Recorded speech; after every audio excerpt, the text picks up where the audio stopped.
أعوذ بالله من الشيطان الرجيم. بسم الله الرحمن الرحيم. واتل عليهم نبأ نوح إذ قال لقومه يا قوم إن كان كبر عليكم مقامي وتذكيري بآيات الله فعلى الله توكلت فأجمعوا أمركم وشركاءكم ثم لا يكن أمركم عليكم غمة ثم قضوا إلي ولا تنظرون. فإن توليتم فما سألتكم من أجر إن أجري إلا على الله وأمرت أن أكون من المسلمين. فكذبوه فنجيناه ومن معه في الفلك وجعلناهم خلائف وأغرقنا الذين كذبوا بآياتنا فانظر كيف كان عاقبة المنذرين. ثم بعثنا من بعده رسلا إلى قومهم فجاءوهم بالبينات فما كانوا ليؤمنوا بما كذبوا به من قبل كذلك نطبع على قلوب المعتدين. ثم بعثنا من بعدهم موسى وهارون إلى فرعون وملئه بآياتنا فاستكبروا وكانوا قوما مجرمين. فلما جاءهم الحق من عندنا قالوا إن هذا لسحر مبين. قال موسى أتقولون للحق لما جاءكم أسحر هذا ولا يفلح الساحرون.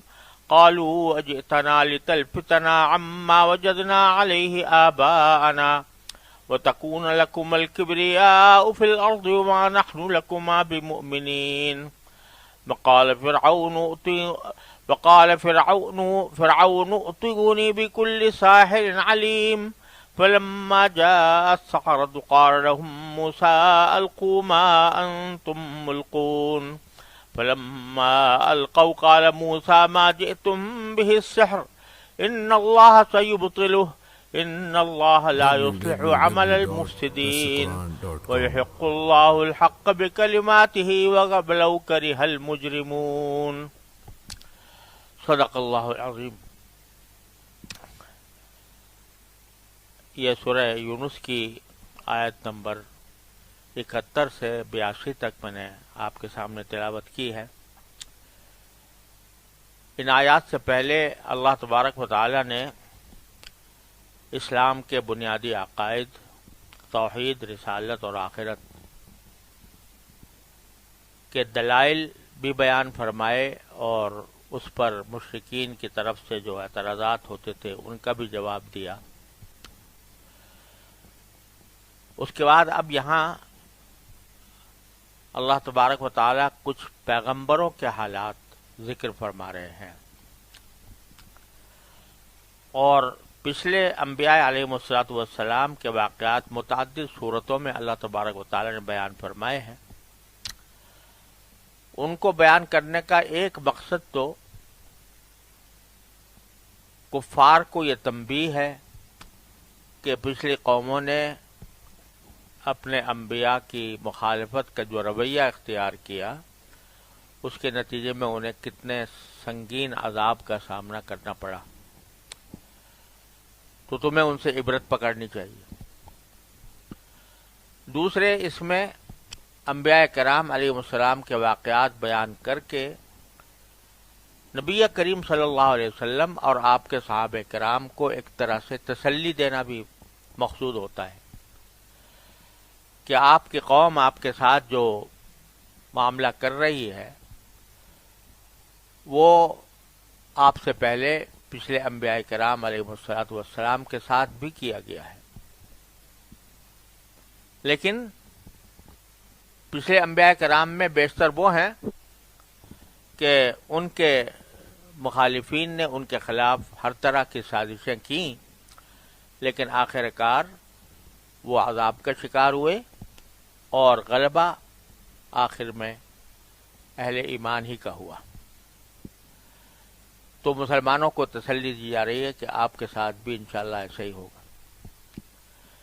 تیسری بات یہ ہے کہ اس سے خود رسول کریم صلی اللہ علیہ وسلم کی رسالت کی سچائی ثابت ہوتی ہے کہ آپ نے کبھی ساری زندگی نہ لکھا نہ پڑھا اور نہ کوئی کتاب کسی کتاب کا مطالعہ کیا، نہ آپ ایسے لوگوں کے ساتھ رہے کہ جو تاریخی واقعات کو جانتے ہوں، اس کے باوجود آپ یہ واقعات اتنی تفصیل کے ساتھ سنا رہے ہیں، تو یہ محض اپنی طرف سے نہیں ہو سکتا، یقیناً اللہ تبارک و تعالیٰ کی طرف سے وحی آپ پر نازل ہوتی ہے جو یہ واقعات سناتی ہے۔ یہ تمام مقاصد ہیں، اور انہی مقاصد کے اندر انبیاء کرام کے جو مختلف حالات بیان ہوتے ہیں تو اس میں اس کے مختلف پہلوؤں میں ہمارے لیے بہت سے سبق ہوتے ہیں۔ اب یہاں قرآن کریم نے سورہ یونس میں انبیاء کرام میں سے 3 انبیاء کا خصوصی طور پر ذکر فرمایا ہے، ایک حضرت نوح علیہ السلام، پھر حضرت موسیٰ علیہ السلام، اور پھر آخر میں حضرت یونس علیہ السلام۔ حضرت نوح سے اکثر و بیشتر انبیاء کا تذکرہ شروع اس لیے ہوتا ہے کہ حضرت نوح علیہ السلام پہلے تشریعی پیغمبر تھے، اور ان کی تھوڑی تفصیل پیچھے سورہ اعراف میں بھی گزر چکی ہے۔ یہاں اللہ تبارک و تعالی نے جو کچھ ارشاد فرمایا میں پہلے اس کا ترجمہ عرض کر دیتا ہوں۔ اے پیغمبر، ان کے سامنے نوح کا واقعہ پڑھ کر سناؤ، جب انہوں نے اپنی قوم سے کہا تھا کہ میری قوم کے لوگوں، اگر تمہارے درمیان میرا رہنا اور اللہ کی آیات کے ذریعے خبردار کرنا تمہیں بھاری معلوم ہو رہا ہے تو میں نے تو اللہ ہی پر بھروسہ کر رکھا ہے، اب تم اپنے شریکوں کو ساتھ ملا کر میرے خلاف اپنی تدبیروں کو خوب پختہ کر لو، پھر جو تدبیر تم کرو وہ تمہارے دل میں کسی گھٹن کا باعث نہ بنے، بلکہ میرے خلاف جو فیصلہ تم نے کیا ہو اسے دل کھول کر گزرو اور مجھے ذرا بھی مہلت نہ دو۔ پھر بھی اگر تم نے منہ موڑے رکھا تو میں نے تم سے اس تبلیغ پر کوئی اجرت تو نہیں مانگی، میرا اجر کسی اور نے نہیں اللہ نے ذمہ لیا ہے، اور مجھے یہ حکم دیا گیا ہے کہ میں فرمانبردار لوگوں میں شامل رہوں۔ پھر ہوا یہ کہ ان لوگوں نے نوح کو جھٹلایا، اور نتیجہ یہ ہوا کہ ہم نے نوح کو اور جو لوگ ان کے ساتھ کشتی میں تھے انہیں بچا لیا، اور ان کو کافروں کی جگہ زمین میں بسایا، اور جن لوگوں نے ہماری نشانیوں کو جھٹلایا تھا انہیں غرق کر دیا۔ اب دیکھو کہ جن لوگوں کو خبردار کیا گیا تھا ان کا انجام کیسا ہوا۔ اس میں سب سے پہلے تو حضرت نوح علیہ السلام کا واقعہ سنانے کی نبی کریم صلی اللہ علیہ وسلم کو ہدایت دی گئی ہے، اور پھر حضرت نوح علیہ السلام جیسے دوسری صورتوں میں دوسری جگہ آیا ہے قرآن کریم میں کہ وہ 1000 سے 50 سال کم یعنی 950 سال اپنی قوم کو دعوت دیتے رہے۔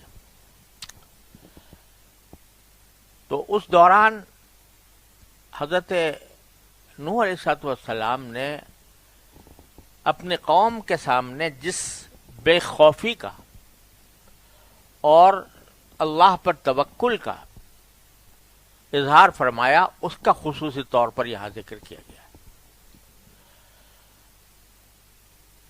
نوح علیہ السلام کی قوم جیسا کہ سورہ نوح کے اندر تفصیل سے آیا ہے کہ وہ ان کی مخالفت پر تلی ہوئی تھی اور بڑے منصوبے بنا رہی تھی ان کے خلاف۔ وَمَكَرُوا مَكْرًا كُبَّارًا، قرآن کریم نے ان کی تدبیروں کو ان کے منصوبوں کو کہا ہے کہ بہت زبردست انہوں نے منصوبے بنائے تھے نوح علیہ السلام کو ہلاک کرنے کے یا حضرت علیہ السلام سے بدلہ لینے کا۔ ایک طرف پوری قوم ہے جو ان کے خلاف کھڑی ہوئی ہے، اور دوسری طرف نوح علیہ السلام ان کے ساتھ ان سے جو خطاب کر رہے ہیں اس خطاب کا ایک ایک لفظ ان کے توکل، اللہ تعالی پر بھروسے، شجاعت اور بے خوفی کا ایک عظیم نمونہ ہے۔ خطاب کر کے فرمایا کہ یا قوم ان کان کبور علیکم مقامی، اگر تمہیں بھاری لگ رہا ہے میرا تمہارے ساتھ رہنا، ٹھہرے رہنا، اور مقام کا لفظ قرآن کریم میں استعمال فرمایا۔ مقام ایک طرف تو کسی جگہ سکونت اختیار کرنے کو کہتے ہیں کہ میرا تمہارے درمیان رہنا تمہیں برا لگ رہا ہے کہ میں یہاں رہ کر تمہیں نصیحتیں کرتا ہوں۔ دوسری طرف مقام کے معنی کھڑے ہونے کے بھی ہوتے ہیں۔ تو میں تمہارے سامنے کھڑے ہو کر جو وعظ و نصیحت کرتا ہوں وہ اگر تمہیں برا لگ رہا ہے، وہ تذکیری بھی آیات اللہ، اور اللہ کی نشانیوں سے میں جو تمہیں نصیحت کرتا ہوں، یاد دہانی کراتا ہوں تمہاری، اگر یہ تمہیں برا لگ رہا ہے تو کہنا یہ مقصود ہے کہ تم جو چاہو میرے خلاف کر گزرو، جو میرے ساتھ دشمنی نکالنا چاہتے ہو نکال لو، میں نے اللہ پر بھروسہ کر رکھا ہے۔ اور وہ جو چیلنج دیا حضرت نوح علیہ السلام نے اتنا زبردست ہے کہ فرماتے ہیں کہ پہلے تو کہہ دیا کہ اگر تمہیں اللہ کی آیات کے ذریعے میرا تمہیں نصیحت کرنا تمہیں بھاری لگ رہا ہے تو میں پہلی بات تو بتاتا ہوں، میں اللہ پر بھروسہ کیے ہوئے ہوں، لہذا اس اللہ کے بھروسہ کرنے پر بنیاد رکھتے ہوئے میں تم کو چیلنج کرتا ہوں۔ فَأَجْمِعُوا أَمْرَكُمْ، پہلی بات تو یہ کہ تم آپس میں مشورہ کر کے میرے بارے میں کوئی فیصلہ طے کر لو کہ مثلا تمہیں مجھے قتل کرنا ہے، اور قتل کرنے کے لیے جو منصوبہ بنانا ہے اس کا عزم کا ارادہ۔ اجمعوا امرکم، اجمع یجمع اجماعا عربی زبان میں معنی آج کے آتے ہیں کسی چیز کا عزم کر لینا۔ امرکم کے معنی اپنا جو تمہارا منصوبہ ہے یا تمہاری جو تدبیریں ہیں ان کو پختہ عزم کے ساتھ طے کر لو، پہلی بات تو یہ کرو۔ وَشُرَكَاءَكُمْ، واو بمعنی مع ہے، مفعول معہ آ رہا ہے شرکاءکم، یعنی یہ فیصلہ جو کرو صرف آپس میں چند لوگ بیٹھ کے نہ کرو، جتنے تمہارے شرکاء ہیں ان سب کے ساتھ مل کر فیصلہ کرو۔ اب شرکاء سے کیا مراد ہے؟ اس میں وہ جن لوگوں کو جن کو وہ اللہ کے ساتھ شریک ٹھہراتے تھے وہ بھی، کیونکہ ان کو وہ نفع و نقصان کا مالک سمجھتے تھے کہ ان کو بھی ملا لو اپنے ساتھ۔ اور شرکاء سے مراد وہ بھی کہ جو تمہاری قوم کے ساتھ تمہارے جو ہم مذہب ہیں کہیں اگر، تو ان کو بھی بلا لو اور سب مل کر فیصلہ کرو کہ نوح کے ساتھ یہ کرنا ہے۔ پھر ثم لا یکن امرکم علیکم غمۃ،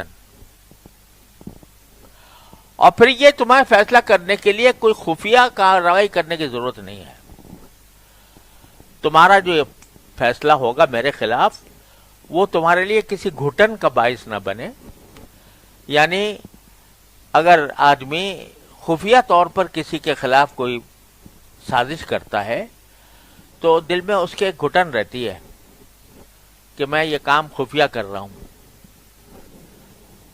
تو حضرت نوح علیہ السلام نے فرمایا کہ تمہیں خفیہ کارروائی کرنے کی کوئی ضرورت نہیں ہے کہ کوئی میرے خلاف کوئی منصوبہ ایسا بناؤ کہ بھئی کسی وقت فلاں وقت جائیں گے، رات کو بیٹھ کے آپس میں مشورہ کریں گے، صبح کو کوئی حملہ کریں گے وغیرہ وغیرہ۔ اس کی کوئی گھٹن تمہیں نہیں ہونی چاہیے، کوئی خفیہ کارروائی کرنے کی ضرورت نہیں ہے، کھل کر کرو جو کچھ کرنا چاہتے ہو۔ لیکن امرکم علیکم غمۃ ثم قضوا الی، پھر جو کچھ تم نے فیصلہ کیا ہے وہ میرے ساتھ کر گزرو۔ اقضوا یہ قضا یقضی سے ہے جس کے معنی فیصلہ کرنے کے ہوتا ہے، لیکن قضا کے صلے میں الا نہیں آتا عام طور پر، قضا لہو اور قضا علیہ۔ اگر کسی کے حق میں قاضی فیصلہ کرتا ہے تو قضا لہو کہتے ہیں، اگر حق اور اگر کسی کے خلاف کرتا ہے قضا علیہ کہتے ہیں. لیکن الا کے صلہ کے ساتھ اقضوا الیہ، اس کے معنی یہ ہوتے ہیں کہ جو فیصلہ کسی کے خلاف کیا ہے اس فیصلے کو عملی شکل میں لے آئے، اس کو اقضوا الیہ کہتے ہیں. تو مطلب ہے کہ جو تم نے فیصلہ کیا ہے اسے کر گزرو، کھل کر گزرو. ولا تنظرون، اور مجھے مہلت بھی مت دینا کہ پہلے سے مجھے کوئی مہلت دو کہ بھئی ہم کرنے والے آنے والے ہیں تمہارے اوپر، اچانک آ کر حملہ کر دو جب چاہو تم. یعنی کتنے ڈٹ کر حضرت نوح علیہ السلام یہ فرما رہے ہیں کہ یہ ساری سب مل ملا کر میرے خلاف جو تمہیں فیصلہ کرنا ہے کر ڈالو اور اس پر کو عملی جامہ پہنا دو. تو مجھے کوئی خوف تم سے نہیں ہے، کوئی ڈر تم سے نہیں ہے، کیونکہ میں نے اللہ پر بھروسہ کر رکھا ہے. یا تو اللہ تعالیٰ مجھے تمہارے ان منصوبوں سے بچائے گا، یا پھر اس کی اگر رضا اسی میں ہے تو مجھے میں جان دے دوں گا. اس کے لیے مجھے ڈرنے کی کوئی حاجت نہیں. دوسری بات یہ ہے کہ انسان کو بعض اوقات تو ڈر یہ ہوتا ہے کسی سے کہ یہ مجھ پر حملہ کر دے گا، مجھے نقصان پہنچا دے گا، اس کا تو آپ نے یہ بتا دیا. دوسرا بعض اوقات کسی سے ڈرنے کا ایک سبب یہ ہوتا ہے کہ اس سے کوئی نفع پہنچ رہا تھا، وہ نفع ختم ہو جائے. کسی آدمی کی کوئی ملازمت ہے، اس کو وہاں پر تنخواہ ملتی ہے، اور اگر وہ اس اپنے جس نے اس کو ملازم رکھا ہوا ہے اس کے خلاف کوئی بات کرے تو اس کو اندیشہ ہے کہ میری نوکری چھوٹ جائے گی، تو میری تنخواہ بند ہو جائے گی. تو اس قسم کا بھی خوف مجھے تم سے لاحق نہیں ہے. کیوں؟ فَإِن تَوَلَّيْتُمْ، اگر تم میری بات نہیں مانو گے، مجھ سے منہ پھیرو گے، فَمَا سَأَلْتُكُم مِّنْ أَجْرٍ، میں نے کبھی تم سے کوئی اجرت تو طلب نہیں کی کہ اس اجرت کے مجھے اندیشہ ہو کہ تم سے میں تمہاری مخالفت کر کے میں اس اجرت سے محروم ہو جاؤں گا. ان اجری الا علی اللہ، میری اجرت تو اللہ کے ذمہ ہے. وامرت ان اکون من المسلمین، اور مجھے یہ حکم ملا ہے کہ میں ان لوگوں میں شامل ہوں جو سر جھکا دیتے ہیں اپنے اللہ کے آگے.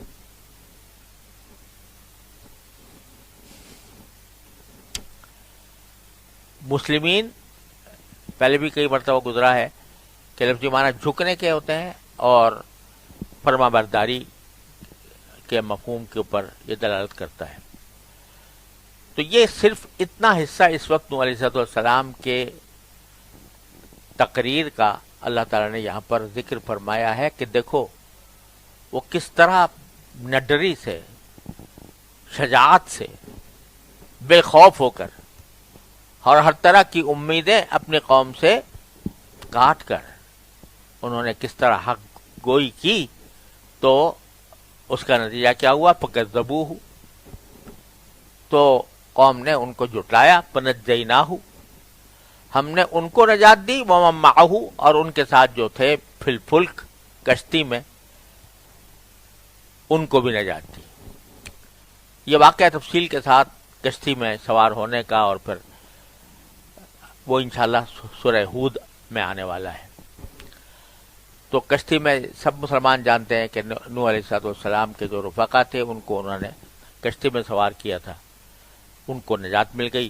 وَجَعَلْنَاهُمْ خَلَائِفَ، اور جو لوگ کہ نوح علیہ السلام کے ساتھ کشتی میں نجات پا گئے تھے انہی کو ہم نے جانشین بنایا. یعنی اب اس کے بعد جو نسل چلی وہ انہی سے چلی ساری دنیا میں.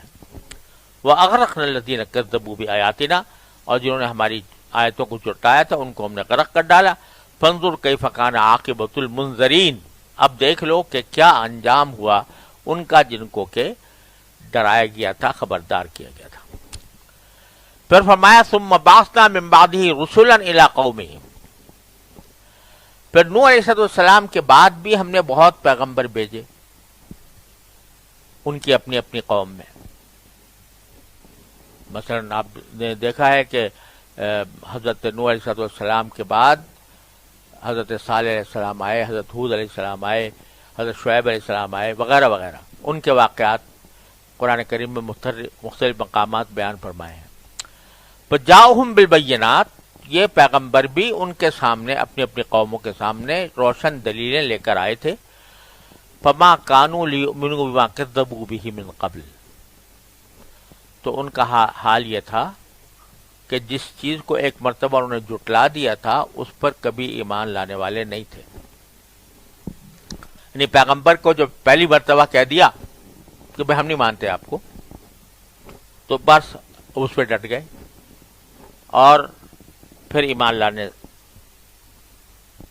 کا کوئی تصور ان کے یہاں موجود نہ رہا. جنہوں نے پہلے ایک مرتبہ پیغمبر کو جھٹلا دیا تھا تو بس اسی پر وہ قائم رہے. کذالک نطبع علی قلوب المعتدین، اسی طرح ہم مہر لگا دیتے ہیں ان لوگوں کے دلوں پر جو حد سے گزر جاتے ہیں.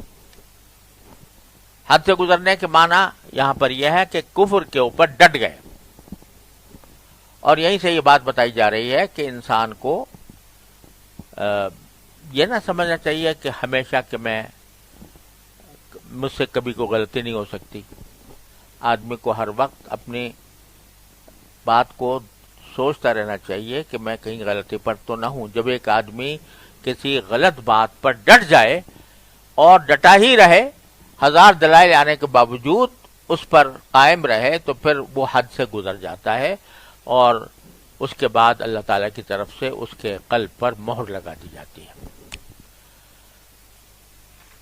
اس کے بعد قرآن کریم نے حضرت موسیٰ علیہ السلام کا واقعہ قدر تفصیل سے بیان فرمایا ہے.